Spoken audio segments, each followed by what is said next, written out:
Hey guys, आज हम एक नया मानवा एक्सप्लेन करने वाले हैं जिसका नाम है दे ऑल नोइंग कल्टीवेटर। और ये मानवा मुझे पर्सनली बहुत ज़्यादा पसंद है, तो आपको भी पसंद आएगी। चलिए आज के एपिसोड को शुरू करते हैं। एपिसोड की शुरुआत में हमें गॉड किंग स्पिरिट को दिखाया जाता है जो कि एक बंदे को ट्रिब्यूलेशन को पास करने से रोकने आए होते हैं। गॉड किंग की स्पिरिट उस आदमी की ओर देखती है जिसका नाम वाइशु है और उससे कहती है इमॉर्टल लैंड फुल हो चुका है और अब किसी नए बंदे को उसमें नहीं भेजा जा सकता, तो तुम ये हट करना बंद करो और इस ट्रिब्यूलेशन से बाहर जाओ, नहीं तो तुम मारे जाओगे। गॉड किंग की इस बात को सुनने पर हमारा एमसी जिसका नाम वाइशु होता है वो उस गॉड किंग की ओर देखता है और उससे कहता है मैंने 300 सालों तक प्रैक्टिस किया ताकि मैं इमॉर्टल लैंड जा सकूं और तुम कमीने यहाँ आके मुझे रोक रहे हो। जिसके बाद हमारा एमसी उस गॉड किंग के स्पिरिट की ओर बहुत तेज से बढ़ने लगता है। इस चीज को देखकर उस गॉड स्पिरिट को बहुत ज्यादा गुस्सा आता है और वो हमारे एमसी को देखते हुए कहता है ऑरोगेंट, और उसके बाद हमारे एमसी पर लगातार थंडर गिराने लगता है। हमारा एमसी भी अपने अटैक को चार्ज करने लगता है और उससे कहता है कि अगर मेरे रास्ते में कोई भी आएगा, चाहे तुम वो गॉड हो चाहे फिर ये हेवन, मैं सभी को मिटा दूंगा। जिसके बाद वो 3-4 अटैक उस गॉड स्पिरिट पर करता है और वो गॉड स्पिरिट वहीं पर अंत ही खत्म हो जाता है। जिसके बाद वाइशु एक और अटैक करता है और वो उस ट्रिब्यूलेशन को पार कर जाता है। जिसके बाद उसके सामने एक हमते गेट खुलता है। उस गेट को देखते ही हमारे एमसी कहता है कि फेरीलैंड यानी इमॉर्टल लैंड में बस तुम्हारे पास आ ही रहा हूँ। इतना कहते ही हमारा एमसी जिसका नाम वाइशु है वो हमसे उस पोर्टल के अंदर घुस जाता है। सीन चेंज होता है और हमें एक बंदे को दिखाया जाता है जिसका नाम लीजन है। उसे हमसे 2 बंदे मिलकर पीट रहे होते हैं और उससे कह रहे होते हैं कि तुम्हारी हिम्मत कैसे हुई हमारे ब्रदर के गर्लफ्रेंड पर इस तरह की बुरी नजर रखने की और उससे इतना क्लोज होने की, हम तेरी जान ले लेंगे। और वो उसे पीट रहे होते हैं। तभी उस लीजन के अंदर हमारा एमसी जिसका नाम वाइशु है उसकी स्पिरिट अवेक हो जाती है और हमारा एमसी जैसे ही अपनी आंखें खोलता है वो उन दोनों को सामने देखता है और अपने मन में सोचता है कि क्या मैं फेरीलैंड में आ गया? नहीं, ये फेरीलैंड नहीं है, मुझे स्पेशल एनर्जी महसूस नहीं हो रही है। उसके इतना सोचते ही वो बंदा उन दोनों बुली में से एक बुली उसके चेहरे पर अटैक करने ही वाला होता है कि हमारा एमसी उसके हाथ को पकड़कर उसे रोक देता है और उससे कहता है कि क्या तुम्हारा हो गया, क्या अब मैं शुरू करूं? इस चीज को देखकर वो हमसे ही बुली डर जाता है और कहता है कि ये अचानक इतना ज्यादा पावरफुल कैसे हो गया। उसी तरह हमारा एमसी अचानक से तेज से खड़ा होता है और उस बंदे के पेट में एक लात मारता है और वो बंदा दूर जाके गिरता है। अपने साथी को पीटता हुआ देखकर वो दूसरा बुली अपनी पावर को अवेक करता है और हमारे एमसी पर अटैक करता हुआ कहता है तुम्हारी हिम्मत कैसे हुई हमसे फाइट बैक करने की? अभी मैं तुम्हें अपनी सुपर पावर का टेस्ट कराता हूँ। और वो हमारे एमसी पर अटैक करने वाला होता है। वो अटैक हमारे एमसी को इससे पहले लगे हमारा एमसी बहुत तेजी स्पीड में उस आदमी के पीछे आ जाता है और उस पर अटैक करता हुआ कहता है कि मैंने अपनी स्पिरिचुअल एनर्जी और कल्टीवेशन को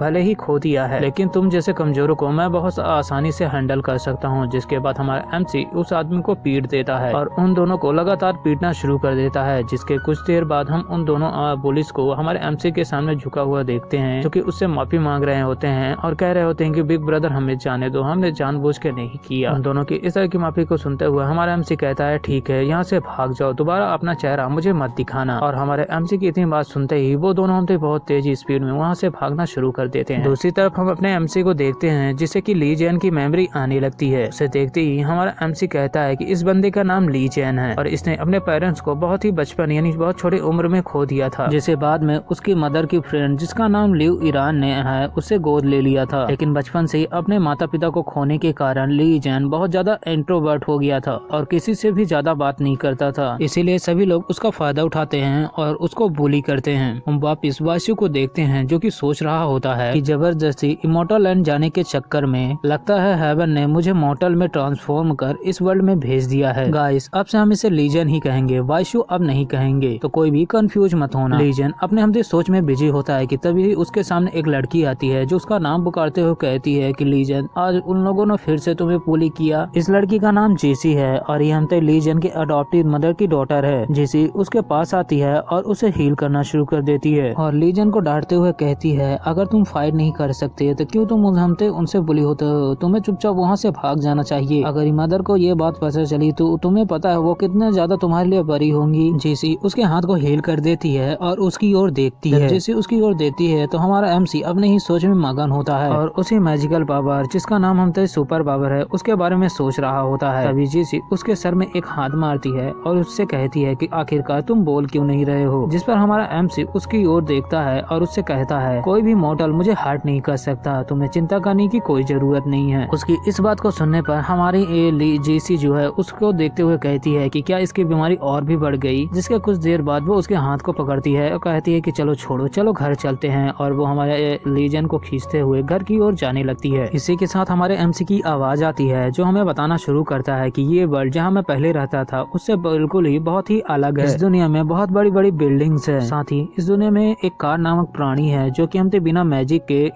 हजारों मील तक दूर हमसे इस सफर को तय कर सकता है। साथ ही इस दुनिया को जो पावर कंट्रोल करती है उसे सुपर पावर कहा जाता है। मुझे पता नहीं कि ये सुपर पावर्स मेरे मंजिल के सामने आएंगी, लेकिन अगर ये मेरे मंजिल के सामने आएंगी तो मैं इन्हें खत्म कर दूंगा और अपने सपने को मैं पूरा करके रहूंगा, और वो है इमॉर्टल लैंड में जाना। सीन चेंज होता है और हमें ईस्ट स्ट्रीट के A08 एरिया को दिखाया जाता है जहां हम अपने एमसी और जेसी को देखते हैं जो कि हम घर पहुंच चुके थे। जेसी जैसे ही घर के अंदर जाती है वो अपने सामने किसी आदमी को देखकर डर जाती है और उससे कहती है आखिरकार तुम यहाँ क्या कर रहे हो। जिस पर वो आदमी जेसी की ओर बढ़ता हुआ कहता है ऑफ कोर्स मैं तुम्हारी मदर से मिलने आया था और उससे कुछ बातें करने। और वो बस जेसी को छूने ही वाला होता है कि उसके पीछे से लिव ईरान की आवाज आती है जो उस पर चिल्लाते हुए उससे कहती है कि जी चिंगटियान मेरे घर से बाहर निकलो। जिस पर जी चिंगटियान जेसी की ओर देखते हुए कहता है लगता है कि तुम्हारी मदर मुझे अपने घर में और ज्यादा देर पसंद नहीं करने वाली, चलो ठीक है मैं तुम्हें कुछ दिनों बाद आकर तुमसे दोबारा मिलूंगा। जिसके बाद वो वहाँ से चला जाता है। दूसरी तरफ हमारा एमसी जी चिंगटियान को जाता हुआ देख रहा होता है और अपने मन में कहता है जी चिंगटियान जेसी का फादर जिसने कई अफेयर किए थे,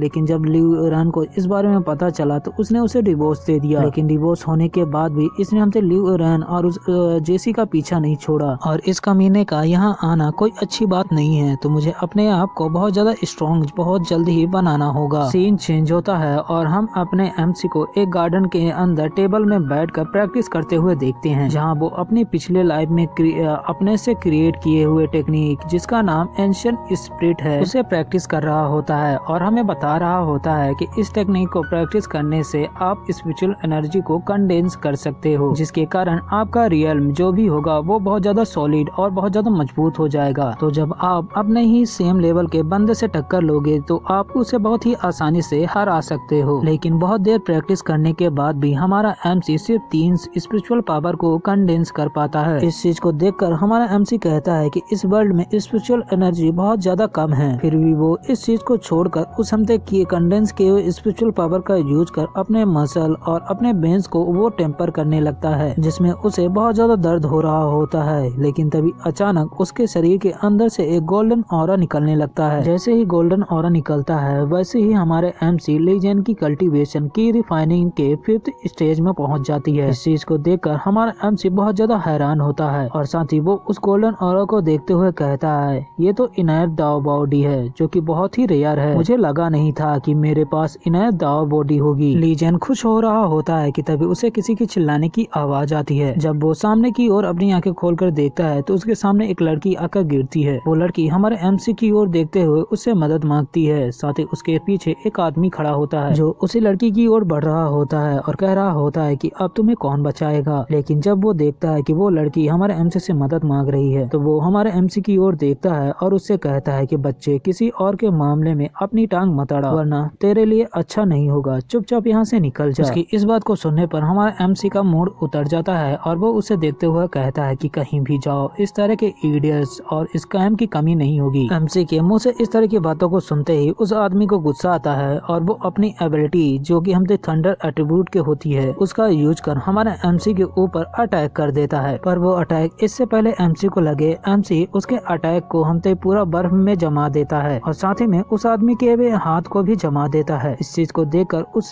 बंदे की फट जाती है और वो हमारे एमसी की ओर देखता हुआ उससे कहता है कि क्या तुम कोई हाई लेवल के एबिलिटी यूजर हो। पर लीजन उसकी हमसे इस सवाल का जवाब नहीं देता और उसकी ओर बहुत तेज स्पीड में आता है और अपने अटैक को अपने हाथ में रेडी करता हुआ उसके पेट में एक मुटका लाके लगाता है और वो अटैक जैसे ही उसके पेट में लगता है वो नीचे गिर के वहीं पर बेहोश हो जाता है। हमारा एमसी उस आदमी को देखता हुआ कहता है कि सुपर पावर सच में कितनी ज्यादा बेकार है। लेकिन तभी वही लड़की हमारे पीछे से आकर हमारे एमसी से चिपक जाती है और उसे देखते हुए कहती है कि ब्रदर तुम कितने अच्छे लग रहे हो और तुम्हारी महक भी बहुत ज्यादा अच्छी है। जब हमारा एमसी उस लड़की को इस तरह की हरकतें करते हुए देखता है तो वो उसके अपने मन में कहता है इस लड़की का ब्लड फ्लो नॉर्मल नहीं है, साथ ही ऐसा लग रहा है जैसे कि इस लड़की को किसी ने ड्रग दिया है। ये सोचने के साथ ही हमारा एमसी उसका हाथ पकड़ लेता है और उससे कहता है कि तुम गुस्सा मत करना जागने के बाद। जिसके बाद लीजन यानी हमारा एमसी उस लड़की के बहुत सारे एक्यूपंक्चर को दबाता है और एमसी जैसे उस लड़की के एक्यूपंक्चर को दबाना बंद करता है वो लड़की हमारे एमसी के हाथ में बेहोश हो जाती है और हमारा एमसी उस लड़की को देखते हुए कहता है कि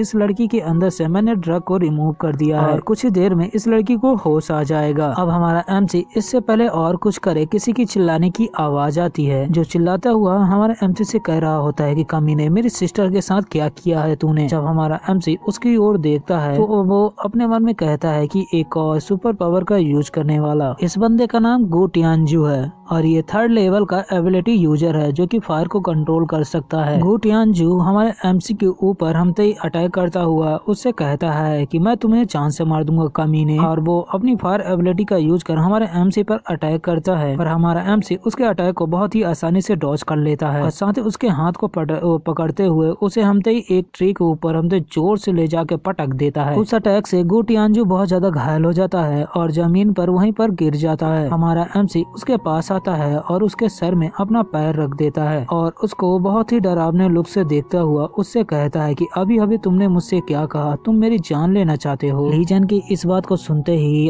गो टियानजू को बहुत ज्यादा गुस्सा आता है और कहता है कि तुम्हारी हिम्मत कैसे हुई मुझे ह्यूमिलेट करने की, और साथ ही तुमने मेरे सिस्टर के साथ किया क्या है, मैं तुम्हें छोड़ूंगा नहीं। जिसके बाद गो टियानजू अपनी पूरी पावर को अनलेश करता है और उसके अंदर से बहुत ज्यादा फ्लेम निकलने लगती है। वो फ्लेम जैसे ही निकलती है हमारा एमसी पीछे हट जाता है। दूसरी तरफ गो टियानजू अपनी फ्लेम स्पार्क नाम की टेक्निक का यूज करता है और हमारे एमसी के ऊपर एक जोर से अटैक करता है। वो अटैक जाकर जैसे ही हमारे एमसी के पास पहुंचता है वो इन्हें दाव के बैरियर से टकराता है और उसके पास पहुंच भी नहीं पाता, इससे पहले ही खत्म हो जाता है। इस चीज को देखकर गो टियानजू को शौक लगता है और वो हमारे एमसी को देखते हुए पूछता है आखिरकार कौन हो तुम। जिस पर हमारा एमसी उसकी ओर देखता है और उससे कहता है कि तुम अपनी चिंता करो क्योंकि तुम्हारा खून जो है ना बहुत ज्यादा गर्म हो रहा है और तुम्हारा दिल और तुम्हारा शरीर दोनों हमसे ये चीज सह नहीं सकते और कुछ ही देर में तुम एकदम गुब्बारे की तरह फूट जाओगे। एमसी जैसे ही इतना कहता है वैसे ही गो टियानजू को बहुत ज्यादा दर्द महसूस होने लगता है और उसका शरीर और भी ज्यादा तेजी से गर्म होने लगता है। इस चीज को देखकर हमसे ये गो टियानजू भी परेशान होने लगता है कि तभी हमारा एमसी उसके पास आता है और उसे खड़ा करता है। जिसके बाद वो बहुत तेजी से गो टियानजू के एक्यूपंक्चर्स को दबाने लगता है। जिसके कुछ देर बाद गो टियानजू बिल्कुल ठीक हो जाता है और हमारा एमसी उसे देखता हुआ उससे पूछता है कि तुम्हें कैसा महसूस हो रहा है। जिस पर गो टियानजू कहता है कि मुझे अच्छा महसूस हो रहा है और मुझे लग रहा है कि मेरा शरीर नॉर्मल चला गया। गो टियानजू की इतनी बात सुनते ही हमारा एमसी उसे बता देता है कि वो उसकी सिस्टर को बचा रहा था, ना कि उसको मोलेस्ट कर रहा था। साथ ही वो उसकी सिस्टर कुछ ही देर में जाग जाएगी तो वो इसके बारे में उससे पूछ सकता है। हमारा एमसी जैसे कहता है वैसे ही उसकी सिस्टर भी जाग जाती है। उसकी सिस्टर हमारे एमसी के पास आती है और उसे थैंक यू बोलती है और कहती है कि मेरी जान बचाने के लिए बहुत बहुत शुक्रिया। जिस पर हमारा एमसी भी कहता है कोई बात नहीं। दूसरी तरफ गो टियानजू का मुंह बड़ा हमसे खराब बन गया होता है क्योंकि उसे सारी चीजें समझ में आ गई है कि हमारा एमसी उसकी सिस्टर को बचा रहा था। तो वो हमारे एमसी से माफी मांगता है और कहता है कि मेरी गलती के लिए मुझे माफ कर दीजिएगा। दूसरी तरफ हमारा एमसी कहता है कि जब सारी चीजें ठीक हो गई तो मैं जा रहा हूँ अपने रास्ते। हमारा एमसी बस जाने ही वाला होता है कि उसके सामने से कोई बूढ़ा आदमी व्हील चेयर में बैठकर आता है और हमारे एमसी को देखते हुए कहता है कि लिटिल फ्रेंड क्यों ना हम थोड़ी से बैठकर बात कर लें। जिस पर हमारा एमसी कहता है कोई जरूरत नहीं है और वो आगे की ओर जाने लगता है। जिस पर वो बूढ़ा आदमी फिर से हमारे एमसी को रोकता है और उससे पूछता है कि अभी अभी तुमने जो स्किल का यूज किया है वो बिल्कुल ही सुपर पावर्स नहीं है, क्या तुम मुझे बताओगे आखिरकार तुमने ये चीजों को कहां से सीखा है। उस बूढ़े आदमी जिसका नाम गुबेन है उसकी इस बात को सुनते ही हमारा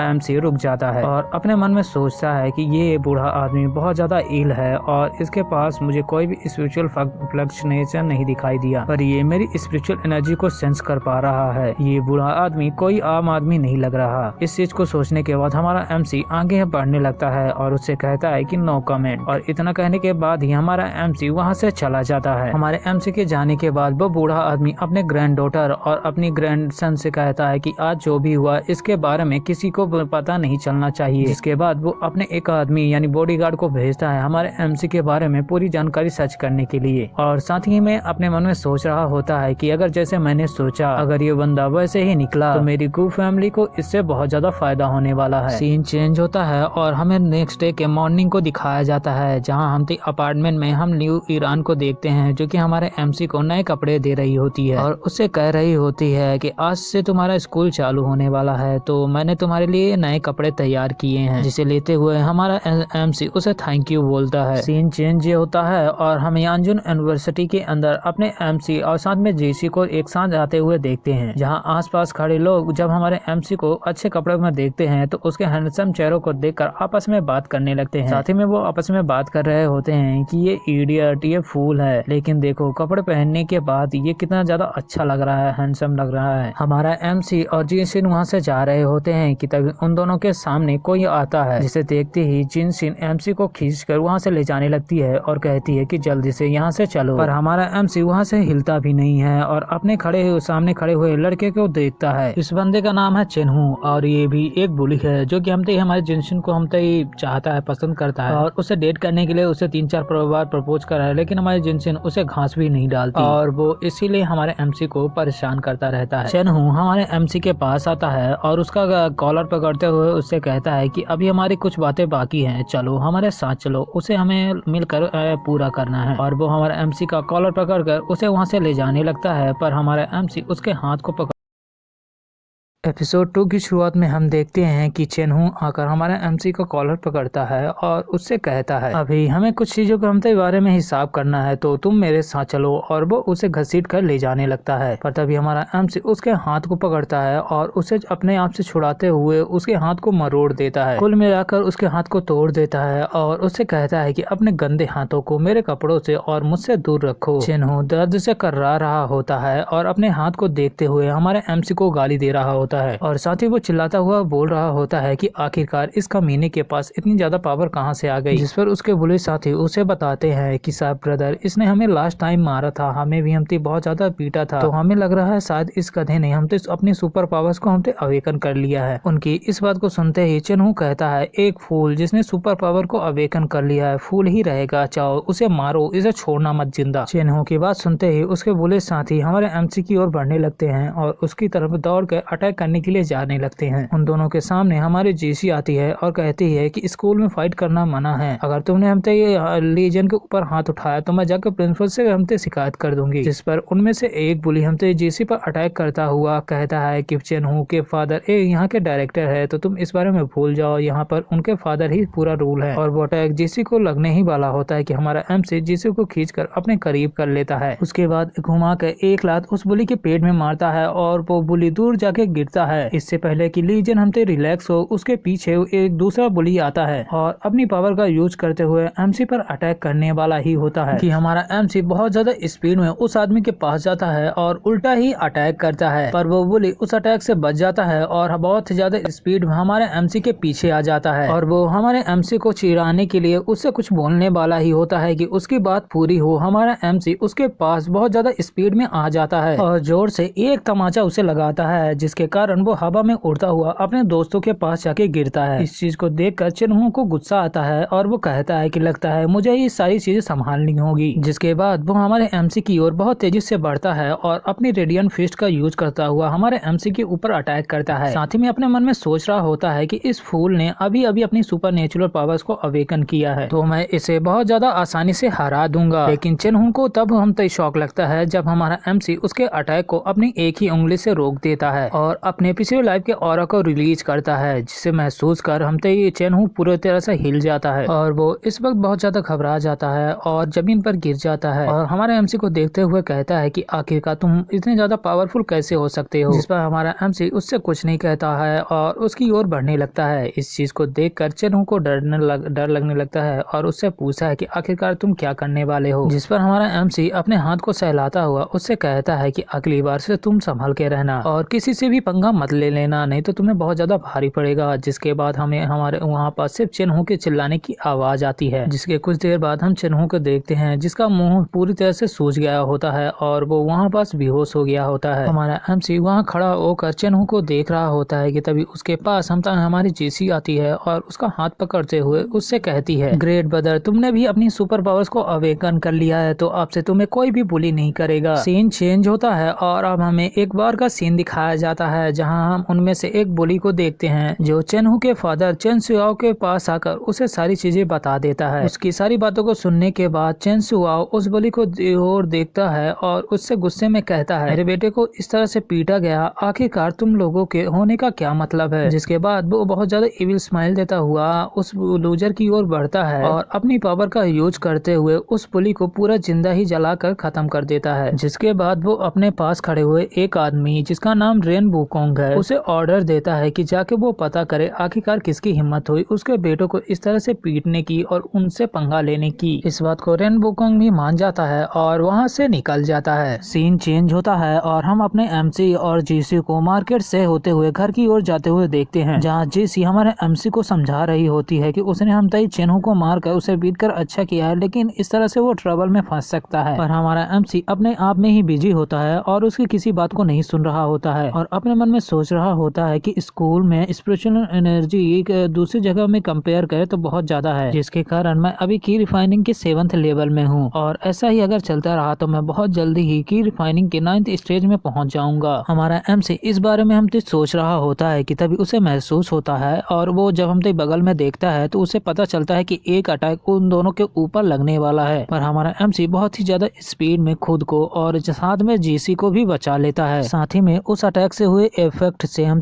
आसपास के लोग भी असर होते हैं तो हमारा एमसी उन्हें भी अपनी स्पिरिचुअल पावर का यूज कर बचा लेता है। जिसके बाद वो लोग वहाँ से भाग जाते हैं और हमारी जीसी हमारे एमसी को देखते हुए उसे बताती है कि उसके चेहरे में चोट लगी है। जिस पर ली जनमते जीसी को शांत करता है और कहता है कि वो ठीक है, लेकिन अपने मन में सोच रहा होता है कि दूसरों को बचाने के चक्कर में उसके इनायत दाव का डिफेंस बहुत ज्यादा कमजोर हो गया था और इसीलिए वो अटैक आकर उसके चेहरे में हम स्क्रैच कर गया। अब हमारा एमसी इससे पहले और कुछ सोचे उसके सामने रेनबो कौन चलता हुआ आता है और हमारे एमसी को देखते हुए उससे कहता है, इंटरेस्टिंग, मुझे नहीं लगा था कि कोई बंदा जिसने अभी अभी अपनी सुपर पावर्स को अवेकन किया है मेरे अटैक को रोक लेगा, लेकिन बस इतना ही था, अब मैं तुम्हें जिंदा नहीं छोड़ूंगा। जिसके बाद रेन वुकोंग अपनी हमते मैनिपुलेटर की ये सुपर पावर का यूज कर हमारे एमसी को हवा में उड़ाता है। जिसके बाद हमारे एमसी को कंट्रोल करता हुआ बहुत ज्यादा स्पीड में ले जाकर एक बिल्डिंग में पटक देता है। अब इससे पहले लीजन यानी हमारा एमसी कुछ करे,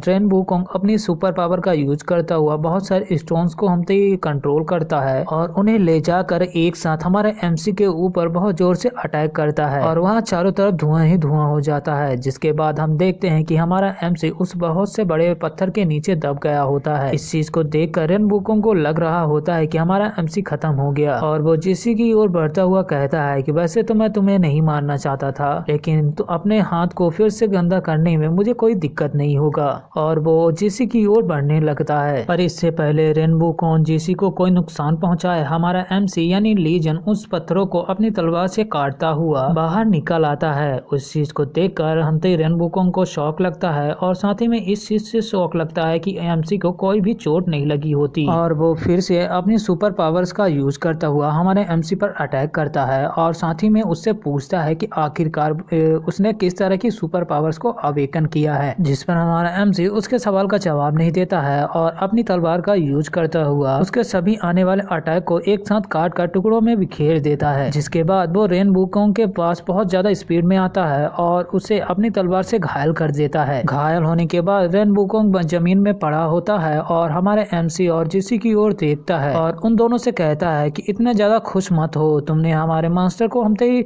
बहुत ऑफेंड किया है, उनके सन को पीटा है, तो तुम इस बारे में भूल जाओ कि तुम अब जिंदा रहोगी। तुमने भले ही मुझे हरा दिया है लेकिन मेरे अलावा और भी लोग आएंगे। रेन वुकोंग जैसे ही ये बात कहता है वैसे गु टियानजू की आवाज आती है जो हमसे चिल्लाते हुआ कहता है कि मैं भी देखता हूँ आखिरकार कौन हमारी गु फैमिली के गेस्ट को हमसे टच करने की हिम्मत करता है। जब रेन वुकोंग गु टियानजुन और उसकी सिस्टर और साथ में उसके गार्ड्स को देखता है उसकी पूरी तरह से फट जाती है और वो डर के कांपने लगता है और अपने मन में सोचने लगता है कि गु फैमिली आखिरकार इस बंदे के साथ गु फैमिली का क्या क्या रिश्ता है। पर रेन वुकोंग इस बारे में सोचना छोड़कर हमारे एमसी के पास सामने आता है और उससे चिल्लाता हुआ कहता है कि ये नामुमकिन है। मास्टर ली, मुझे माफ कर दीजिए, माफ कर दीजिए, मैंने गलती से आपको ऑफेंड किया। ये सारी जिम्मेदारी चेन सियाओ की है, उसने ही मुझे आपके ऊपर अटैक करने के लिए भेजा है। मुझे माफ कर दीजिए और मेरी जान को बख्श दीजिए। और इससे पहले हमारा एमसी कुछ कहे, गू टियानजू उसके सामने आता है और उससे कहता है कि मास्टर ली, जहाँ तक मुझे पता है चेन सियाओ हमारे फैमिली का एक कुत्ता है जो कि हमारे फैमिली से निकाले जाने के बाद यहाँ आकर एक गैंग बनाकर यहाँ पर अपनी जिंदगी काट रहा है। तो आप हमें एक चांस दीजिए और मैं आपके लिए ये सारी चीजें को सॉल्व कर दूंगा। जिस पर हमारा एमसी भी मान जाता है और कहता है कि ठीक है, ये चीज मैं तुम पे छोड़ रहा हूँ। जिसके बाद वो रेन वुकोंग की ओर देखता है और उससे कहता है कि मुझे और मेरी फैमिली के किसी भी मेंबर को आगे से हमसे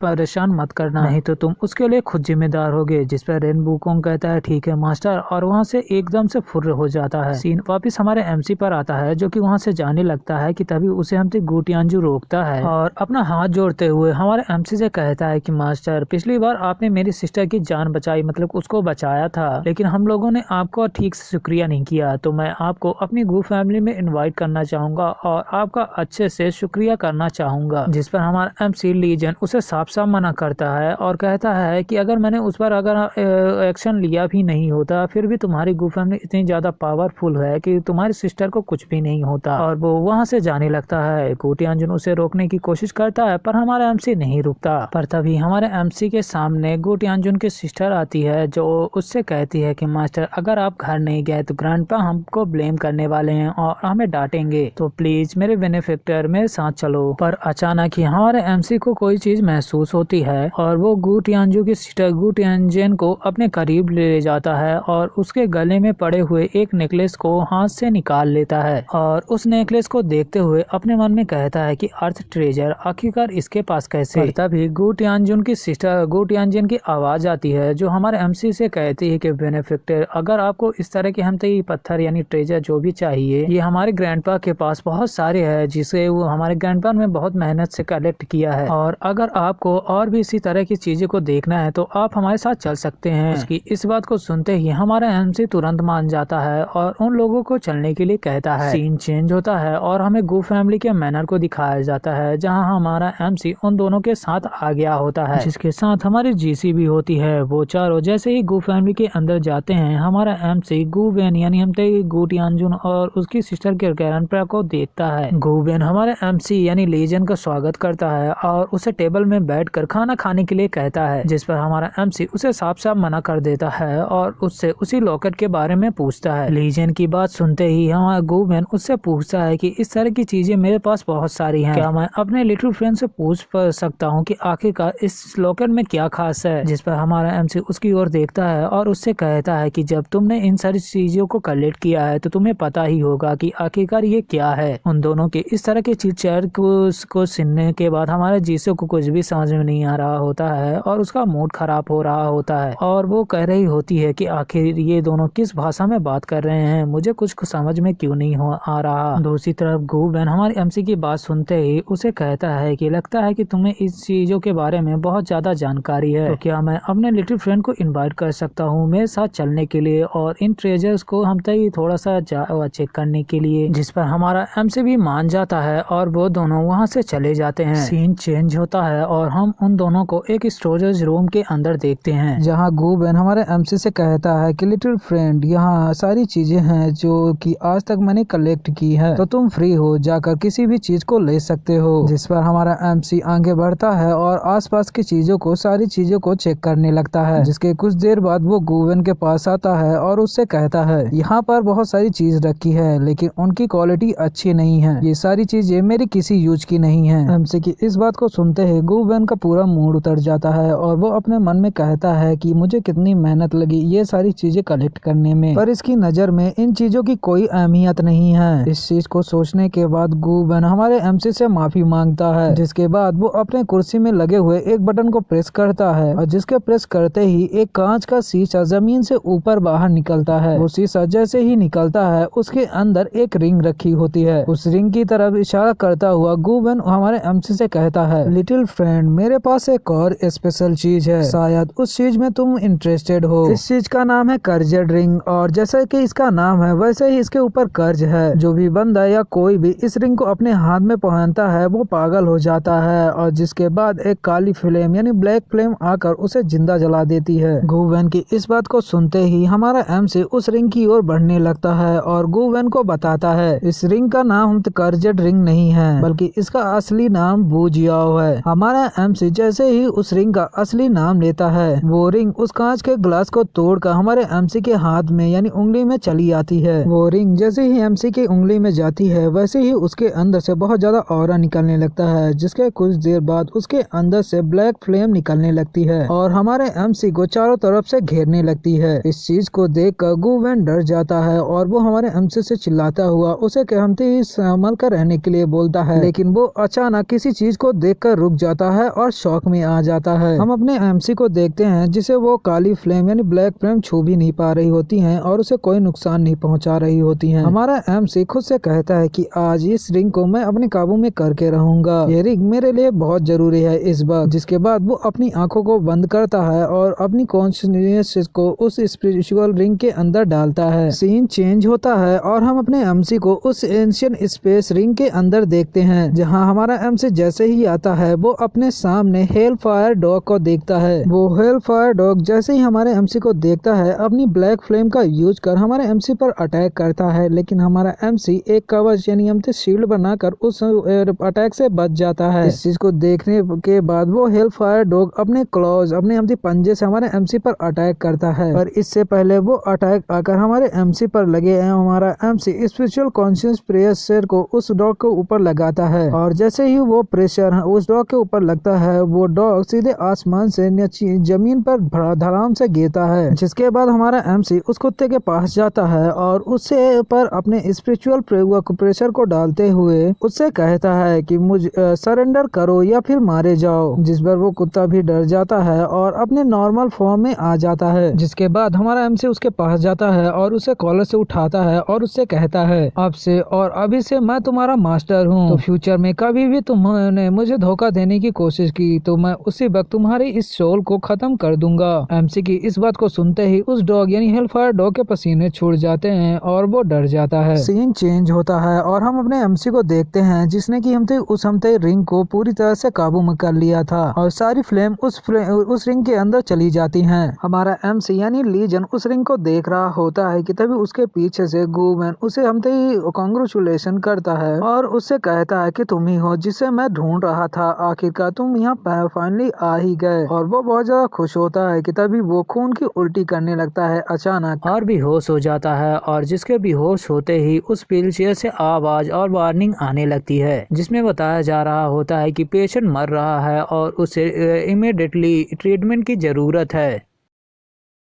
एपिसोड 3 की शुरुआत में हम अपने एमसी को देखते हैं जो कि गुवेन के पास जाकर उसको चेक करता है। चेक करने पर उसे पता चलता है कि गुवेन को किसी ने पॉइजन दे दिया है और इसीलिए वो खून की उल्टी कर रहा था और अब वो मर रहा है धीरे धीरे। इस चीज को जानकर हमारा एमसी बहुत ज्यादा हैरान होता है और वो अपने मन में सोचता है कि गू फैमिली बहुत ज्यादा पावरफुल है, आखिरकार किसकी हिम्मत हुई जो कि हम गू फैमिली के हेड को पॉइजन देने की हिम्मत कर सकता है। लेकिन छोड़ो, तुम जियो या मरो, मुझे क्या करना है इससे। तुमने इस बार मुझे गिफ्ट के रूप में ये भोजन रिग दी है जो कि मेरे बहुत ज्यादा यूज की है, इसीलिए मैं तुम्हारी जान बचा रहा हूँ। अब इससे पहले हमारा एमसी गुवेन को ठीक करने के लिए अपनी पावर का यूज करे वहाँ पास किसी की चिल्लाने की आवाज आती है जो डैड डैड करता हुआ गुवेन के पास आता है और हमारे एमसी को उससे दूर कर देता है और उस पर चिल्लाता हुआ उससे पूछता है कि आखिरकार क्या किया है तुमने मेरे पापा के साथ। जिस पर हमारा एमसी उससे कहता है कि मैं तुम्हारे फादर को बचा रहा था। जिस पर वो बंदा हमारे एमसी पर चिल्लाता है और उससे कहने लगता है कि मुझे पक्का यकीन है तुमने ही कुछ किया मेरे फादर के साथ, इसीलिए उनकी ये हालत हो गई है। इससे पहले कि वो आदमी और कुछ हमारे एमसी को बोलना शुरू करे वहाँ पास गू टियानजुन और उसकी सिस्टर आ जाते हैं जो उस बंदे को हमारे एमसी पर भड़कते हुए और साथ ही अपने ग्रैंडपा की इस तरह की हालत को देखकर बहुत ज्यादा परेशान हो जाते हैं। वो दोनों अपने सेकंड अंकल को समझाने की कोशिश करते हैं कि लीजन कभी भी इस तरह की हरकत नहीं कर सकता,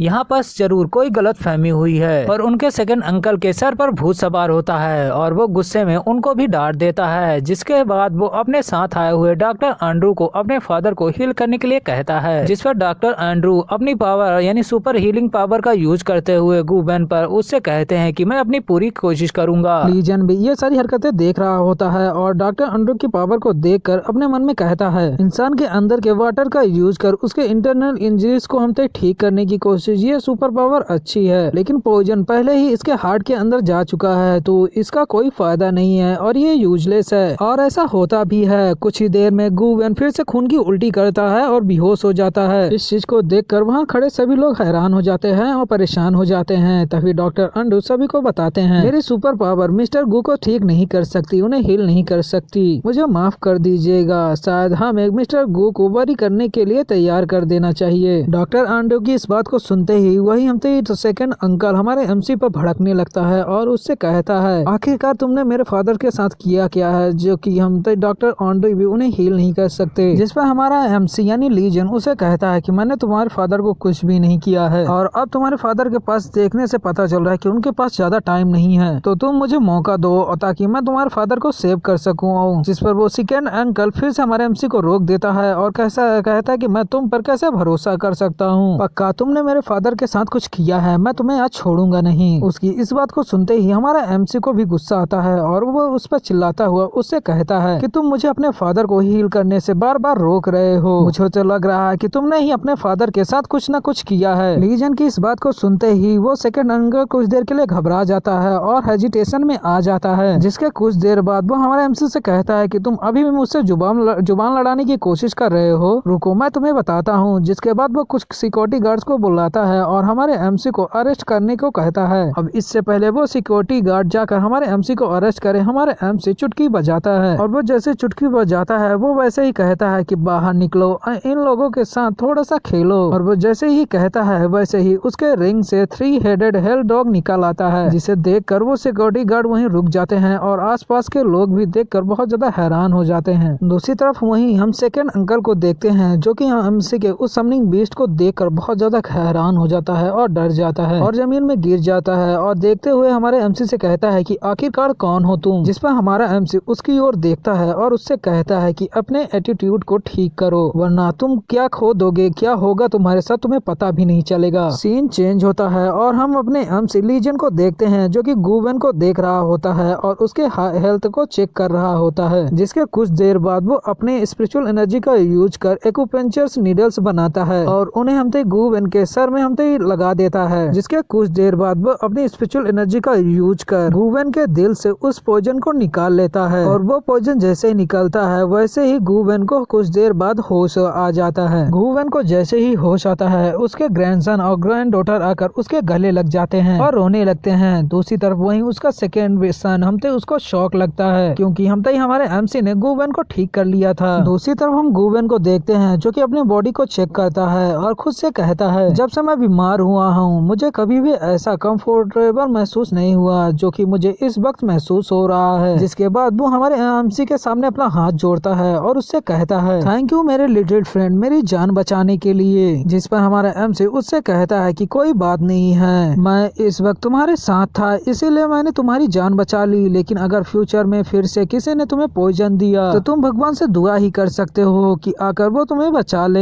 पॉइजन का नाम सुनते ही वहाँ खड़े सभी लोग हैरान हो जाते हैं। अब इससे पहले और कोई कुछ बोले वहाँ पास फिर से वही सेकंड अंकल बीच में कूद पड़ता है और हमारे एमसी पर चिल्लाते हुए कहता है कि आखिरकार तुम क्या बोल रहे हो, मेरे फादर की ये हालत सुपर पावर्स में रिसर्च के कारण हुई है। आखिरकार कौन किसकी हिम्मत है जो कि आकर गू फैमिली के अंदर घुसकर मेरे फादर को पॉइजन दे सके। जिस पर हमारा एमसी उससे कहता है, अभी अभी तो कुछ देर पहले तुम तो मेरे ऊपर आरोप लगा रहे थे ना। इस चीज को सुनते ही सेकंड अंकल स्पीचलेस हो जाता है। इससे पहले वो और कुछ कहे वहाँ पर गू टियानजन बीच में कूद पड़ती है और अपने सेकंड अंकल को देखते हुए उनसे कहती है, सेकंड अंकल जहाँ तक मुझे याद है ग्रैंडफादर ने कई सालों से सुपर पावर्स के रिसर्च के बारे में छोड़ दिया है। ऐसे करते ही करते उनके बीच आर्ग्यू स्टार्ट हो जाती है। गूवेन भी ये सारी चीजें देख रहा होता है और उसे भी अपने सेकंड सन पर थोड़ा शक होता है। जिसके कुछ देर बाद वो एक मेडिसिन निकालता है और हमारे एमसी को देते हुए उससे कहता है, लिटिल फ्रेंड क्या तुम इस मेडिसिन को चेक कर सकते हो, ये मेडिसिन मेरे सेकंड सन ने मेरे लिए तैयार की है और इसे मैं कई सालों से ले रहा हूँ, तो क्या तुम इसे चेक कर ये प्रूव कर सकते हो कि मेरे बेटे ने कुछ नहीं किया है। गूवेन की इस बात को सुनते ही वो हमते सेकंड चाइल्ड जिसका नाम दाइवन है वो हमते चिल्लाने लगता है अपने फादर पर और उसे कहता है कि फादर आप ऐसे मेरे ऊपर शक भी कैसे कर सकते हैं, मैं आपका बेटा हूँ। लेकिन तभी हमारा एमसी उस मेडिसिन को सामने करता हुआ दाइवन यानी उस सेकंड अंकल को फिर उसे खाने के लिए कहता है। इस चीज को सुनते ही दाइवन यानी वो सेकंड अंकल पूरी तरह से हैरान हो जाता है और डर जाता है और कहता है कि मैं किसी भी मेडिसिन को ऐसे कैजुअली कैसे ले सकता हूँ, ये मेरे शरीर को हार्म कर सकती है। उसकी इस बात को सुनते ही डॉक्टर एंड्रयू आगे आता है और वो उन सबसे कहता है जहाँ तक मुझे पता है उसके हिसाब से अगर कोई भी नॉर्मल इंसान इस मेडिसिन को लेता है तो उसके शरीर को कोई हार्म नहीं होगा। तो मेरे हिसाब से अगर दाइमन इस मेडिसिन को लेता है तो उसे कोई हार्म नहीं होगा। उसकी इस बात को सुनते ही दाइमन को बहुत ज्यादा गुस्सा आता है और वो अपने मन में कहता है कि ये कमीना भी आगे बढ़कर मेरे प्लान को रुइन यानी खराब करने की कोशिश कर रहा है। जिसके बाद वो तुरंत एक गन निकालता है और डॉक्टर एंड्रयू पर एक फायर करता है। वो बुलेट इससे पहले जाकर डॉक्टर एंड्रयू को लगे हमारा एमसी आकर उस बुलेट को पकड़ लेता है और डॉक्टर एंड्रयू की जान बच जाती है। दूसरी तरफ गूमैन अपने सेकंड चार्ल्स पर चिल्लाता हुआ उससे पूछता है कि आखिरकार दाइमन इससे क्या मतलब है तुम्हारा। जिस पर दाइमन हमते डॉक्टर एंड्रयू पर गन तानता है और उससे कहता है कि फादर इस डॉक्टर ने पक्का ही आपके मेडिसिन पर पॉइजन लगाया है यानी आपको पॉइजन दिया है और इस वक्त सारा आरोप सारी चीजें मेरे सर पर मर रहा है।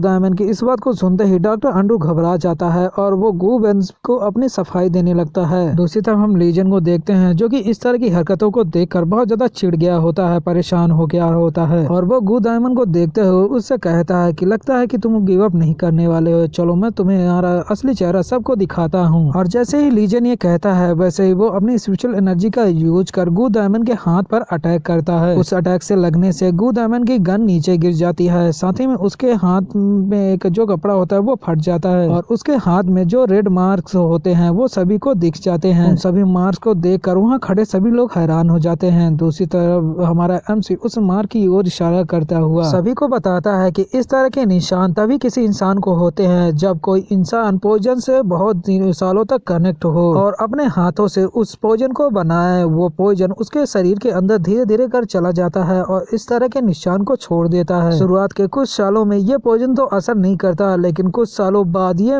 इस तरह के पॉइजन उस आदमी के शरीर को नुकसान पहुंचाने लगते हैं। तो बात साफ है, ये दाइमन ने ही उस अपने फादर को पॉइजन दिया है। लीजन की बातों को सुनते ही दाइमन की पूरी तरह से सिट्टी पिट्टी गुल हो जाती है और वो खुद से कहता है कि क्या मैं भी पॉइजन हो गया, आखिरकार ये कैसे हो सकता है। और वो जाकर हमारे एमसी का हमते पैर पकड़ लेता है और उससे कहता है कि मैं मरना नहीं चाहता, प्लीज मुझे बचा लो, मैं मरना नहीं चाहता। पर हमारा एमसी उसे एक लात मारता है और अपने से दूर कर देता है। जिसके बाद दाइमन जाकर अपने फादर से मदद मांगता है लेकिन गूबैन उसके सर पर अपना हाथ रखता है और उसे बहुत ही डरावने लुक से देखता है और उससे कहता है तुम अपने ही फादर को पॉइजन देकर उसे मारना चाहते हो, अब हमारी गू फैमिली को तुम्हारी कोई जरूरत नहीं है। जिसके बाद वो कुछ गार्ड्स को बुलाता है और अपने सेकंड सन को वहाँ से ले जाने के लिए कहता है। उसका सेकंड चिल्लाता रहता है लेकिन गूबैन उसकी तरफ ध्यान भी नहीं देता। जिसके कुछ देर बाद वो उसे लेकर वहाँ से लेकर चले जाते हैं और गूबैन हमारे एमसी को देखता हुआ उससे माफी मांगता है और उससे पूछता है कि क्या तुम्हें पता है कि ये बू जियाओ रिंग कहाँ से आई है। और इतना कहते ही सीन चेंज होता है और हम उन दोनों को गूबैन के स्टडी रूम में देखते हैं जहाँ गूबैन हमारे एमसी को कुछ फोटोज देता है और उसे देखने के लिए कहता है। हमारा एमसी लीजन उन फोटोज को लेता है और देखता है और जैसे ही देखता है वो अपने मन में कहता है रेलिक्स ऑफ कल्टीवेटर। साथ ही में गूबैन हमारे एमसी को बताना शुरू करता है कि कई सालों पहले उसने हमते एक एंशिएंट टॉम को हमते डिस्कवर कर लिया था, तो मैंने रिसर्च के लिए कुछ लोगों को उस टॉम के अंदर भेजा था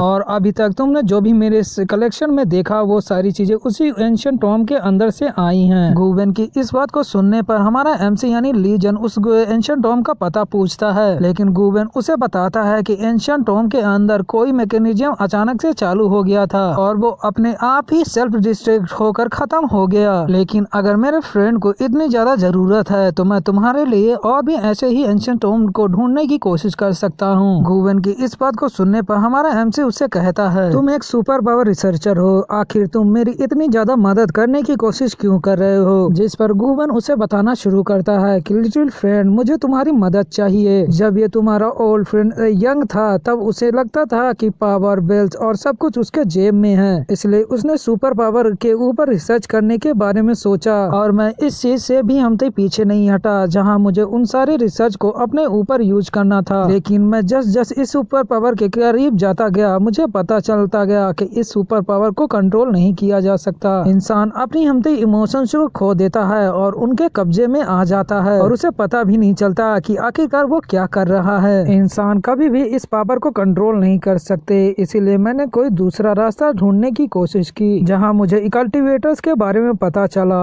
जिसे कल्टीवेट करने के बाद आप इमोर्टल बन सकते हो। और मैंने उसके रिसर्च के बारे में बहुत सारी चीजें खोजी और जब मैंने तुमको देखा तब मुझे समझ में आया कि ये सच में है। तो मैं अपने लिटिल फ्रेंड से थोड़ा सी मदद चाहता हूँ कि वो मेरी गू फैमिली की मदद करे। गूवन की ये सारी बातें सुनने के बाद हमारा MC वहाँ से उठ जाता है और जाते हुए उससे कहता है, अगर तुम सच में ये सारी चीजें चाहते हो तो मेरे लिए उन रूइंस को ढूंढो। जब तुम उन रूइंस को ढूंढ लोगे तो मैं तुम्हारी मदद कर दूंगा। सीन चेंज होता है और हमें बानजियन हॉल को दिखाया जाता है जहाँ चेन शियाओ अपनी कुर्सी में बैठा होता है। तभी उसके पास चेनहू आता है और उससे पूछता है कि फादर क्या आपने मेरा बदला ले लिया। पर तभी चेन शियाओ पीछे मुड़ता है जिसके फूले हुए चेहरे को देखकर चेनहू का होश गायब हो जाता है और वो हमसे बोलता है, फादर आपको इस तरह कुत्तों की तरह किसने मारा। जिस पर चेन शियाओ उसके पास आता है और उसे एक झापड़ लगाता है और वो दूर जाकर गिरता है। साथ ही चेन शियाओ उस पर चिल्लाता हुआ कहता है, कमीने कहीं के ये सब चीजें तेरे कारण हुई हैं। आखिरकार तुझे हमसे उस लीजेंड से पंगा लेने की क्या जरूरत थी। चेन शियाओ इससे पहले चेनहू को और पीटे वहाँ पास रेनबो कोंग आता है और उसे रोक देता है और उससे कहता है कि मास्टर रुक जाइए, अभी हमारी टॉप प्रायोरिटी है डोंगफंग फैमिली जो कि हमारी गेस्ट है उसे एंटरटेन करने की। हमने पहले ही गू फैमिली को ऑफेंड कर लिया है और अब हम डोंगफंग फैमिली को ऑफेंड नहीं कर सकते। रेनबो कोंग की इस बात को सुनते ही चेन शियाओ उसे ऑर्डर देता है सारी चीजें अरेंज करने के लिए। सीन चेंज होता है और अब हमें अगले दिन याजिन यूनिवर्सिटी को देखते हैं जहां हमारा MC और हमते GC दोनों कॉलेज आए होते हैं और आपस में बात करते हुए कॉरिडोर की ओर जा रहे होते हैं कि तभी उनके सामने से चेनहू और उसके दो बुली साथी उसके सामने आते हैं। सभी उन दोनों को देखकर हमते आपस में बात करने लगते हैं कि लीजन ने कल इसको मारा था तो शायद ये यहाँ बदला लेने आया है। लेकिन तभी अचानक चेनहू हमते लीजन के सामने झुक जाता है और उससे चिल्लाकर माफी मांगने लगता है। चेनहू को इस तरह झुका हुआ जमीन में देखकर सभी लोग हैरान होते हैं और आपस में बात करना शुरू कर देते हैं। वहीं दूसरी तरफ हमारा MC आगे बढ़ जाता है और साथ ही चेनहू से जाते हुए कहता है, आगे से तुम लोग अपनी शक्ल मुझे मत दिखाना और जीसी से दूर रहना। और इतना कहने के बाद वो वहाँ से जीसी के साथ आगे बढ़ जाता है। वो आगे जा रहे होते हैं कि तभी जीसी के फोन में किसी का मैसेज आता है। जीसी निकाल कर देखती है और उसे शौक लगता है। उसे यूं अचानक परेशान होता देखकर हमारा MC पूछता है कि आखिरकार क्या हुआ, लेकिन जीसी उसे कुछ नहीं बताती है और वो कहती है सब ठीक है और वो उसका हाथ पकड़कर स्कूल यानी क्लास की ओर जाने लगती है। और इसी के साथ ही एपिसोड खत्म हो जाता है। एपिसोड 4 की शुरुआत में हम अपने MC को देखते हैं जो कि प्लेग्राउंड में बैठकर कल्टीवेट कर रहा होता है और खुद से कह रहा होता है कि इस वर्ल्ड की स्पिरिचुअल एनर्जी बहुत ज्यादा थीन है और मैं अभी तक की रिफाइनिंग के 7th लेवल तक ही पहुंच पाया हूं। अगर मुझे ब्रेक थ्रू करना है तो मुझे किसी ऐसे लैंड को या ऐसी किसी जगह को ढूंढना होगा जहाँ पास स्पिरिचुअल एनर्जी बहुत ज्यादा हो। मुझे पता नहीं कि आखिरकार मिस्टर गू कब जाकर उस हमते रूइंस को ढूंढेंगे। अब इससे पहले हमारा MC और कुछ बोले उसे हमते GC की मदर लिव ईरान का फोन आता है जो हमारे MC को बताती है कि GC का फादर जी चेंगटियान उसके घर आया था और जबरदस्ती GC को अपने साथ ले गया। जिस पर हमारा MC पूछता है कि आखिरकार वो बास्टर हमते GC को कहाँ ले गया। सीन चेंज होता है और हमें एक होटल के अंदर GC और उसके फादर जी चेंगटियान को दिखाया जाता है। GC जी चेंगटियान से कहती है कि मैं ये आखिरी बार तुम्हारी मदद करूंगी, इसके बाद से मेरे और तुम्हारे बीच कोई रिश्ता नहीं होगा और तुम मेरी मदर को और मुझे कोई भी बोदर नहीं करोगे। जिस पर जी चेंगटियान भी मान जाता है और कहता है कि ये लास्ट है, इसके बाद मैं तुम्हारी लाइफ में इंटरफेयर नहीं करूंगा। और ये कहने के बाद वो दोनों एक दरवाजा खोलकर अंदर जाते हैं। जीसी जैसे ही उस रूम के अंदर जाती है वैसे ही वहाँ बैठा हुआ एक बंदा जिसका नाम डोंगफांग है वो जीसी को देखकर उसे हाय बोलता है। गाइस इस बंदे का नाम है डोंगफांग और ये डोंग फैमिली का यंग मास्टर है। सीन चेंज होता है और हमें उसी होटल के एंट्रेंस में हमारे MC को दिखाया जाता है जो कि उस होटल के अंदर जाने की कोशिश कर रहा होता है, लेकिन वहाँ खड़े वेटर उसे रोक देते हैं और उसे बताते हैं कि आज होटल बंद है और कोई भी अंदर नहीं जा सकता। पर हमारा एमसी उसकी कोई बकवास नहीं सुनता और उसे सामने से हटने के लिए कहता है, पर वो वेटर हमारे एमसी की बात नहीं सुनता और उसे वापस लौट जाने के लिए कहता है। लेकिन जब हमारा एमसी नहीं मानता और अंदर जाने की कोशिश करता है तो वे वेटर अपने सभी साथियों को एक साथ बुला लेता है और वो सभी वेटर एक साथ अपने अपने हथियार निकाल के हमारे एमसी के ऊपर अटैक कर देते हैं। लेकिन इससे पहले वो अटैक आकर हमारे एमसी को लगे उन सभी के अटैक को इनर बॉडी का बैरियर रोक लेता है और इस चीज को देखकर वो लोग बहुत ज्यादा हैरान होते हैं। दूसरी तरफ हमारा एमसी अपने एक पावर को चार्ज करता है और एक साथ उन सभी के ऊपर अटैक करता है और वो सभी एक ही अटैक से दूर जाकर गिर जाते हैं और बहुत ज्यादा घायल हो जाते हैं। लीजन उसी वेटर के पास जाकर उससे हमते जेसी के बारे में पूछता है। इससे पहले वो वेटर कोई जवाब दे वहाँ पर चेन शुआओ और रेन बुकोंग दोनों होटल से बाहर आ जाते हैं। चेन शुआओ हमारे एमसी को देखते हुए उससे कहता है कि आखिरकार यहाँ पर हल्ला कौन कर रहा है और इतना शोर कौन मचा रहा है। जिस पर वही वेटर हमारे एमसी के ओर इशारा करता हुआ चेन शुआओ को बताता है कि हॉल मास्टर ये बंदा हमसे यहाँ पास आकर परेशानियां खड़ी कर रहा है और इसने अभी अभी हम सबको पीटा भी है। हॉल मास्टर इसे छोड़िएगा मत। उस वेटर की बात सुनने के बाद चेन शुआओ हमारे एमसी के पास जाता है और उससे कहने लगता है कि आखिरकार तुम ब्रेड कहाँ से आए हो, तुम्हें पता भी है किसकी जगह है, आखिरकार तुम्हारी हिम्मत कैसे हुई मेरी जगह में इस तरह की परेशानियों को खड़ी करने की। कोई जल्दी यहाँ से आओ और इस ब्रेड को यहाँ से ले जाओ वरना मैं इसे यहीं जिंदा मार दूंगा। वहीं चेन शुआओ के पीछे जब रेन बुकोंग हमारे एमसी का चेहरा देखता है उसे शौक लगता है और इससे पहले चेन शुआओ कुछ और हमारे एमसी को बोले वो जल्दी से चेन शुआओ के पास आता है और उसके कान में उसे बताता है कि आप जिससे ये सारी चीजें बोल रहे हो वो लीजन है। और लीजन का नाम सुनते ही चेन शुआओ को शौक लगता है और इस बार उसकी पूरी तरह से सिट्टी बिट्टी गोल हो जाती है। जिसके कुछ देर बाद वो हमारे एमसी के पास जाता है और उससे माफी मांगने लगता है, पर हमारा एमसी उसकी इस बात पर ध्यान नहीं देता और उससे जीसी के बारे में पूछता है। जीसी का नाम सुनते ही चेन शुआओ को ऐसा लगता है जैसे उसे सांप सूंघ गया हो। जिसके कुछ देर बाद वो हमारे एमसी को बताता है कि जीसी पेंट हाउस रूम में है। जिसके बाद वो एक वेटर को बुलाता है और हमारे एमसी को वहाँ ले जाने के लिए कहता है। जिसके बाद हमारा एमसी उस वेटर के साथ वहाँ से चला जाता है। लीजन के वहाँ से चले जाने के बाद रेन बुकोंग चेन शुआओ से पूछता है कि हॉल मास्टर अगर हमने लीजन को वहाँ जाने दिया तो बाद में डोंगफेंग हम लोगों को नहीं छोड़ेगा। जिस पर चेन शुआओ उससे कहता है कि आखिरकार हम लोग कर भी क्या सकते हैं, हम दोनों इस दो फैमिली के बीच में घुन की तरह पीस रहे हैं। अगर हमने लीजन को रोका तो गु फैमिली हमें नहीं छोड़ेगी और हमने अगर डोंग का साथ नहीं दिया तो डोंग फैमिली हमें नहीं छोड़ेगी। इन दोनों के बीच में घुन की तरह पिसने से अच्छा है कोई किसी एक फैमिली के साइड में जाना। तो तुम जाओ और गु फैमिली को इस बारे में इन्फॉर्म कर दो। सीन चेंज होता है और हम जी चेंगटियान को देखते हैं जो कि रूम के अंदर बैठकर कॉफी पी रहा होता है और अपने मन में सोच रहा होता है, जीसी मुझे माफ करना लेकिन डोंग फैमिली के साथ इस बिजनेस डील को होने के लिए मुझे आज तुम्हें सेक्रीफाइस करना पड़ेगा। लेकिन वैसे इसे सेक्रीफाइस नहीं कहा जा सकता, ये भी तुम्हारे लिए एक ब्लेसिंग है। तभी वहाँ पास हमारा एमसी आ जाता है जिसे देखकर उसका पूरा मूड खराब हो जाता है और वो खुद से कहता है कि वॉन्जियन हॉल कितना खराब है, वो एक हमते बेवकूफ को भी यहाँ आने से नहीं रोक पाया। जिसके बाद वो खड़ा होता है और हमारे एमसी को ऐसे हाथ उतकारते हुए वहाँ से भागने के लिए कहता है, पर हमारा एमसी उसके पास जाता है और उसका गला पकड़ कर उसे हवा में उठा देता है। जी चिंटियां अंदर से कराने लगता है और हमारे एमसी को गला छोड़ने के लिए कहता है, पर हमारा एमसी उसका गला नहीं छोड़ता और उससे कहता है, एक फादर जो एक बिजनेस डील के लिए अपनी ही डॉटर को सेक्रीफाइस कर सकता है, तुम फादर के नाम पर कलंक हो, तुम्हें अपने हाथों से मारना भी मेरे हाथ को गंदा कर देगा। और इतना कहने के बाद हमारा एमसी उसे दीवार में जोर से पटक देता है और वहाँ से डोंगफेंग के रूम की ओर जाने लगता है। सीन चेंज होता है और हम डोंगफेंग और जीसी को देखते हैं जो कि एक टेबल में बैठकर खाना खा रहे होते हैं। डोंगफेंग हमारे जीसी को देखते हुए उसकी तारीफ करता है और उसे छूने की कोशिश करता है, लेकिन जीसी उसके हाथ को धुतकारते हुए उसके हाथ को दूर कर देती है और उसे छूने से मना कर देती है। साथ ही खड़े होकर उससे कहती है, जी चंगटियान ने मुझे तुम्हारे साथ खाना खाने के लिए कहा था जो कि मैं कर चुकी हूँ, तो अब मैं यहाँ से जाना चाहूंगी।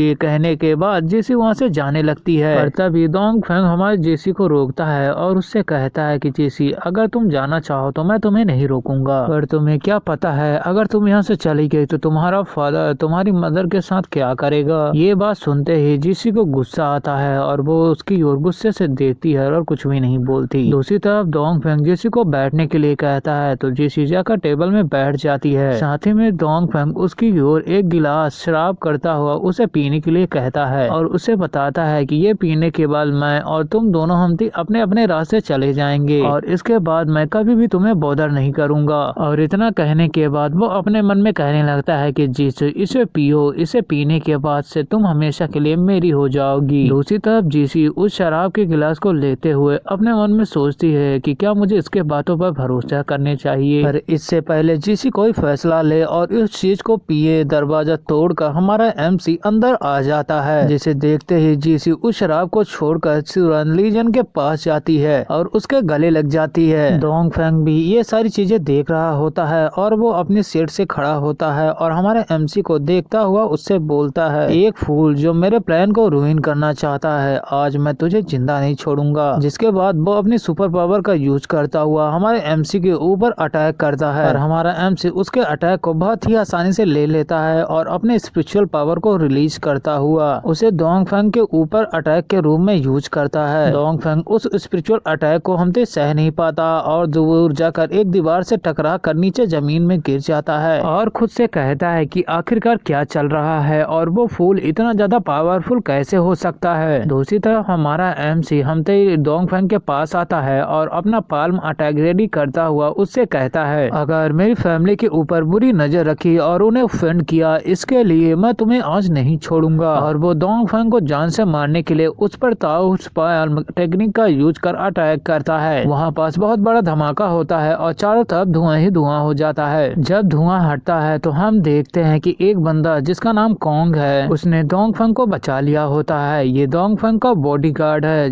जो कि लेवल 9 एबिलिटी यूजर है। इस बंदे की सुपर पावर ये है कि ये किसी भी चीज में किसी भी मेटल का यूज कर कोई भी हथियार बना सकता है और साथ ही उसे अपने शरीर के साथ मर्ज कर सकता है। हम कोंग को देखते हैं जो कि वहाँ आते ही हमारे एमसी के ऊपर फायर करना शुरू कर देता है पर हमारा एमसी उसके फायर से बच जाता है और जीसी को भी बचा लेता है। जिसके बाद वो बहुत स्पीड में कोंग के पास जाता है और उसके पेट में एक मुक्का लगाता है, लेकिन कोंग उसके अटैक को सहता हुआ वहीं खड़ा रहता है और अपने हाथ को कटाना में बदलते हुए हमारे एमसी के ऊपर अटैक करता है। जिसके अटैक से हमारा एमसी बहुत ही आसानी से बच जाता है और उसके हाथ को पकड़ते हुए उसे हमसे फ्लोर के ऊपर जोर से पटक देता है। पर कोंग को इससे भी शांति नहीं मिलती और वो जमीन में पड़े पड़े अपने मुंह को वेपन में बदलता है और बहुत तेजी से हमारे एमसी के ऊपर फायर करना शुरू कर देता है। पर हमारा एमसी भी कम नहीं होता और उन सभी बुलेट को अपने हाथों से ही पकड़ लेता है। इस चीज को देखकर हम कोंग को बहुत ज्यादा हैरानी होता है और वो अपने मन में सोचता है कि आखिरकार इस बंदे के पास किस तरह की सुपर पावर है। पर वो इससे पहले और कुछ सोचे हमारा एमसी एक किक रेडी करता है और बहुत जोर से एक अटैक लाकर उसके मुंह पे मारता है और कोंग दीवार को चीरता हुआ नीचे के फ्लोर में गिर जाता है। हम कोंग को देखते हैं जिसका पूरा शरीर मेटल में कवर होता है और वो अपने मन में सोच रहा होता है कि आखिरकार इस बंदे के पास कैसे सुपर पावर्स हैं। तभी हमारा एमसी कोंग के ऊपर कूदता है अचानक से, जिसके अटैक से हमारा मतलब कि कोंग बहुत जल्दी से बचता है और उससे दूर होकर उस पर फिर से अपनी गन से अटैक करता है। जिसके अटैक से बचता हुआ हमारा एमसी उसके पीछे आ जाता है और उसे जोर से एक किक लगाता है, जिसके कारण कोंग उड़ता हुआ दीवार से जाकर टकराता है। हम कोंग को देखते हैं जो कि जमीन से उड़ता है और अपना हाथ मारते हुए वो खुद से कहता है कि आखिरकार कौन सी सुपर पावर तुम्हारे पास है। जिस पर हमारा एमसी कहता है इस चीज के बारे में तुम्हें चिंता करने की कोई जरूरत नहीं है और वैसे क्या तुम अभी भी मुझसे लड़ाई करना चाहते हो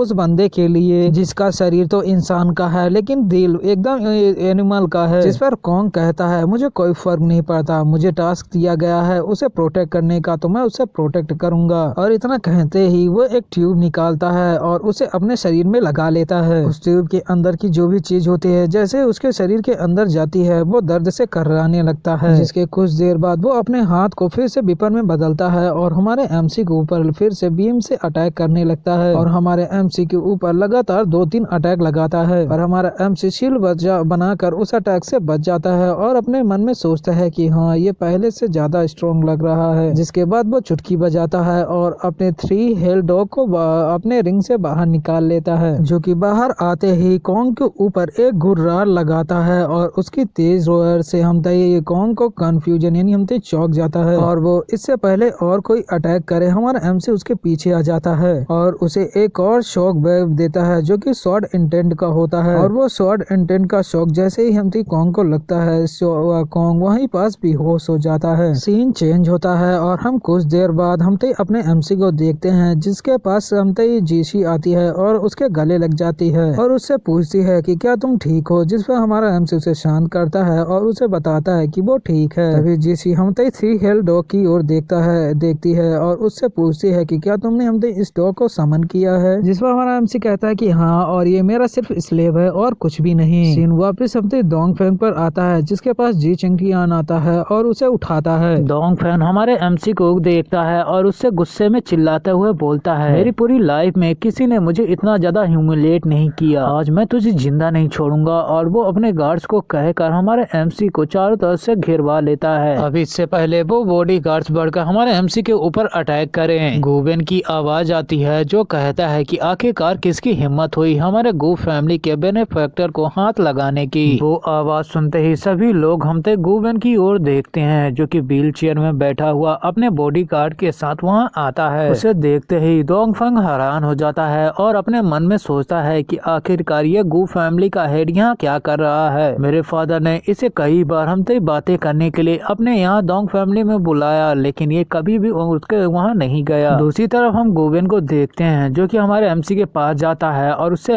उसके सामने हाथ जोड़ता हुआ उससे माफी मांगता है और उससे कहता है कि लिटिल फ्रेंड, क्या तुम मुझे एक चांस दे सकते हो, इसके बारे में मैं तुम्हें पूरी एक्सप्लेनेशन दूंगा। जिस पर हमारा एमसी भी मान जाता है और वहाँ से जाता हुआ उससे कहता है कि ओल्ड मैन, तुम्हारे लिए मैं इन दोनों की जान बख्श दे रहा हूँ, लेकिन आगे से इन दोनों ने अगर मेरी फैमिली को छुआ भी तो मैं इन दोनों को जिंदा नहीं छोड़ूंगा। और ये कहने के बाद वो वहाँ से चला जाता है। दूसरी तरफ हम डोंग लीजन की इस बात को सुनते ही उस पर भड़कने लगता है और कहने लगता है कि मैं भी देखता हूँ कौन किसकी लाइफ को बख्शता है। और इससे पहले वो कुछ कहे, मिस्टर गू यानी गुवेन आगे बढ़कर अपने बॉडीगार्ड्स को ऑर्डर देता है, जो कि जाकर हमते डोंगफेंग को पकड़ लेते हैं और उस पर हमते मुक्कों की बरसात यानी उसे पीटना शुरू कर देते हैं। डोंगफेंग वह चिल्ला रहा होता है और गुवेन वहाँ से जाने लगता है। गुवेन जाते जाते हमते डोंगफेंग से कहता है कि अगर तुमने लीजन को फिर से ऑफेंड किया तो आगे से मैं भी तुम्हारी जान नहीं बचा सकता। और इतना कहने के बाद वो वहाँ से चला जाता है। सीन चेंज होता है और हमें हॉस्पिटल का वार्ड दिखाया जाता है, जिसके अंदर हम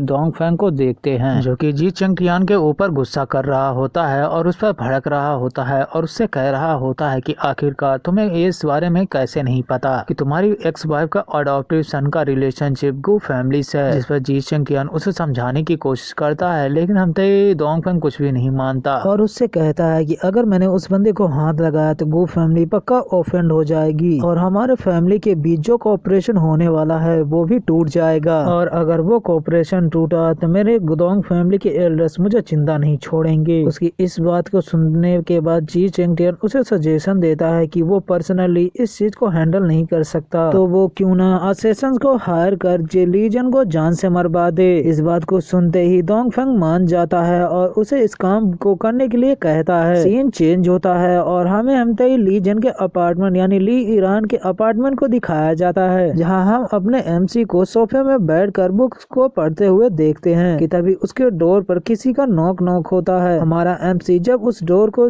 पास जाकर उसे खोलता है तो वो बाहर हमते कॉन्ग को देखता है। कॉन्ग हमारे एमसी को देखते ही नीचे झुक जाता है और उसके सामने हाथ जोड़ता है और उसे बताता है कि उसने डोंग फैमिली को छोड़ दिया है और आपसे वो विश करता है कि वो हमते लीजन को फॉलो करे, जिस पर लीजन उसे मना कर देता है और उसे वहाँ से जाने को कहता है। और लीजन बस दरवाजा बंद करने ही वाला होता है कि कॉन्ग फिर से दरवाजे के बीच में आ जाता है और उसे हमते ही रोकते हुए उससे कहता है, मास्टर ली, मुझे माफ कर दीजिए कि मैंने आपको पहले ऑफेंड किया, लेकिन आप मुझे कुछ भी कहें मैं वो सारे काम कर दूंगा, मुझे बस हमते एक चांस दीजिए। उसकी इस सारी बातें सुनने के बाद हमारा एमसी भी सोच में पड़ जाता है और अपने मन में सोचता है कि क्या इसे डोंग फैमिली ने जानबूझ के मेरे पास भेजा है, लेकिन आज सुबह सुबह मैंने इसे इतना ज्यादा मारा और इतना ज्यादा घायल किया, लेकिन यह आधे दिन में ही हमसे ठीक ठाक होकर मेरे सामने यहाँ आ गया। इसकी बॉडी और इसकी सुपर पावर कोई नॉर्मल नहीं है, फ्यूचर में ये मेरे किसी काम आ सकता है। ये सोचने के बाद वो हमसे कॉन्ग की ओर देखता है और उससे कहता है, ठीक है, मैं तुम्हें एक चांस दे रहा हूँ, तब तक तुम हमसे इस घर को प्रोटेक्ट करो। और इतना कहने के बाद दरवाजा बंद कर वो अंदर चला जाता है। है, लेकिन वो जैसे ही दरवाजा बंद कर अंदर जाता है वैसे ही फिर से उसके दरवाजे में नॉक होता है। तो हमारा एमसी वापिस आता है और दरवाजा खोलता है तो उसे पता चलता है कि उसके सामने गु टियानजू की सिस्टर गु टियानजन होती है, जो उसे देखते हुए हाय बोल रही होती है।